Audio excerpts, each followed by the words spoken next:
vote on the day of the shareholders meeting if you'd like to do that, or you can vote ahead of time. Personally, I'm going to vote ahead of time. I'm going to read through this document as much as I can and see what we're digging, see what we're laying down, so we're cooking with Crisco and we can just get this out of the way. So that's the first piece.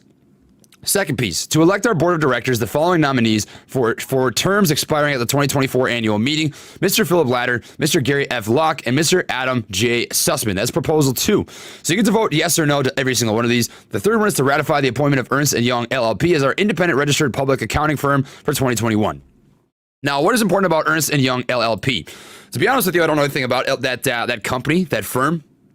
But I will tell you is it's important to look into that LLP in and of itself so that you can decide if that's a good LLP to represent AMC for a registered public accounting firm so that they can handle all of these sort of back deals that would be, playing into that 500 million share dilution, right? So they play into direct offerings. They'd be able to work with raising capital for the company. It's just basically the middleman that handles that sort of stuff. So you just want to make sure that's a good company that is representing them, and we can look into that down the road as well. Fourth proposal is to conduct a non-binding advisory vote to approve the compensation of named executive officers. So what would this mean? I would anticipate that as just basically incentive, right? So being able to compensate the executive officers, that'd be like the board of directors, the people who are in charge of the company, who are working with the company, making sure that they can get compensated accordingly for their hard work.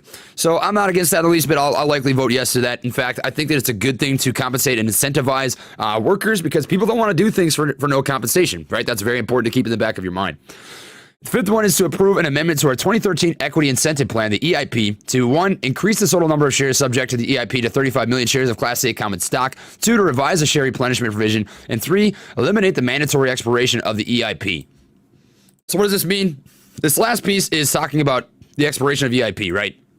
So what is that saying is that they're not going to get rid of this 2013 Equity Incentive Plan. Now, what is the Equity Incentive Plan? I would anticipate this is a way that they can compensate through equity, through Class A common stock, their board of directors and any sort of employees that work for AMC.